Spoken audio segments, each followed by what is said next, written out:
Who and what is Saba? Now, at first this may seem like a silly question. Saba is a weapon, right?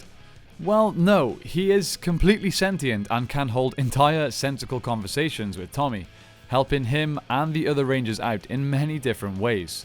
So he must have a story. So let's get into it.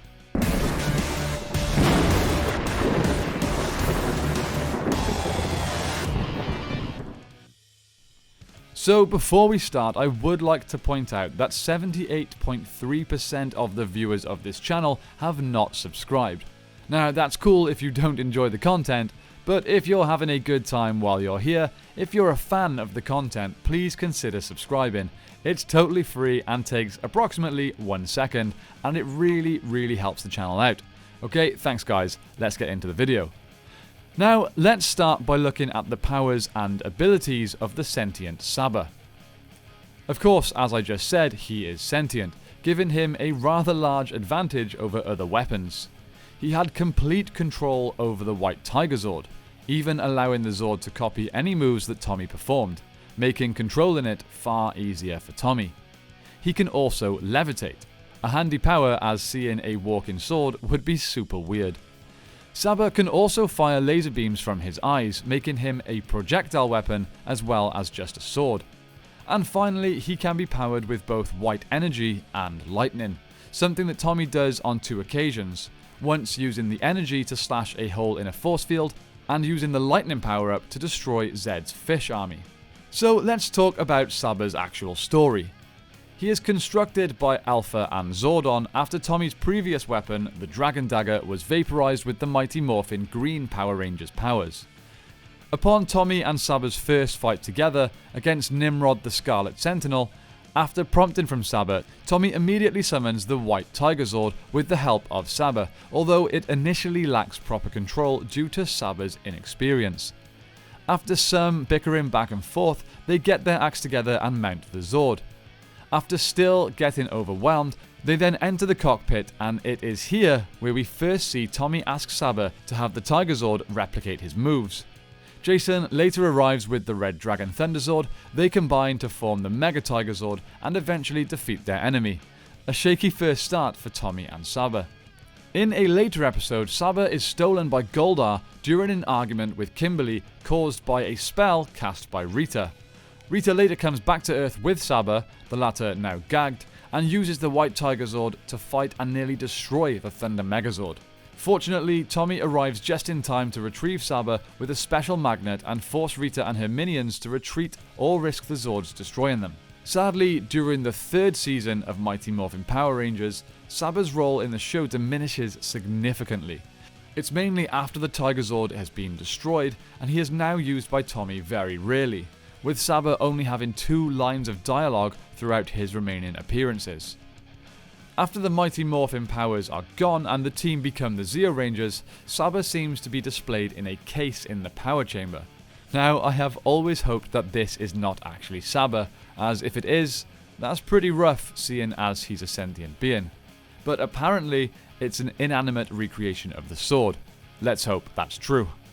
Then, 8 years after Zeo, Saba is seen once again when Tommy fights 3 versions of his past Ranger forms whilst in a coma. Saba is seen wielded by the White Ranger once more and ceases to exist once again after the coma ends. Several years later, following the creation of the Master Morpher and the recreation of the White Tiger Power Coin, Saba is also recreated and returns to being the primary weapon for the White Ranger with his personality intact. 9 years after that, Saba assists Tommy in rescuing a child from a car that is about to fall off a bridge. Then a further 5 years on, Tommy uses his Master Morpher to transform into the White Ranger and Saba appears again, being used to battle Tommy's Robo Ranger clone. Now, that's pretty much everything we have from the show about Saba, but if we wanted to discover his ultimate fate, we must look into the comics, which again provide us fans with much greater information into the lore of Power Rangers. Especially if you're an adult fan, the comics are the way to go. Anyway, in issue 24 of the original Mighty Morphin Power Rangers run, Lord Draken is being held by Promethea.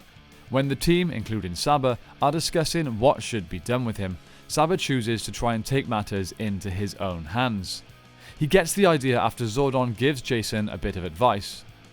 Referring now to Grace Sterling, he said, "Her words do hold truth. We do control only what we can, as we must, but we also must recognize when things are out of our hands and accept that we cannot control everything." Then upon the next page, we see Saba teleporting into Draken's cell. His intentions are made clear, saying, "I have seen firsthand what you are capable of. The others have not lived with your actions the way I have. I cannot stand idly by whilst you sit in this cell, biding your time." Saba's eyes flash red, laser beams shoot from them, and he hits Draken's braces. Saba unleashes an I-beam right at Draken's head, but he dodges, causing the beam to hit the cables keeping his restraints powered. It cuts him under his eye, but that does not stop him as he charges towards Saba. Saba continues to pelt him with I-beams until he is grabbed by Draken, who says, "It's not I who will be ending." Draken then decapitates Saba, ripping his head straight off the blade, letting it drop to the floor. He then uses the saber to open a portal, but before he goes, he takes the decapitated head with him. Draken then uses Saba's connection to the grid, along with some magical incantations, to move between universes, defeating different Ranger teams as he goes. It is worth pointing out, however, that this Saba in particular is the one from Draken's world, also known as the world of the Coinless.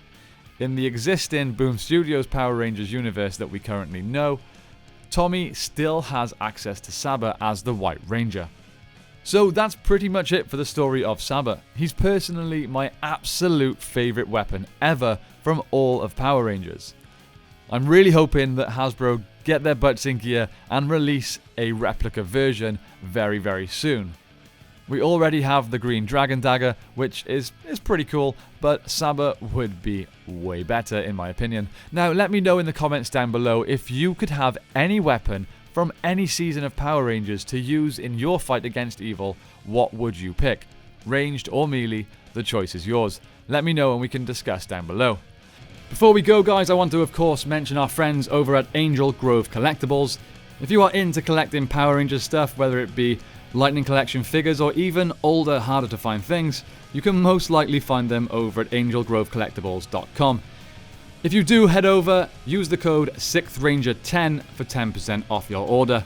They're an Australian-based company, but they ship worldwide, so go and check it out. I can promise you, you will not be disappointed. Okay, that's it from me today, my friends. I thank you all so much for taking the time out of your day to listen to me talk about Power Rangers. It's always good fun. Don't forget to hit that subscribe button if you enjoyed. I hope you have a great day, may the power protect you, and I will see you next time on the 6th Ranger.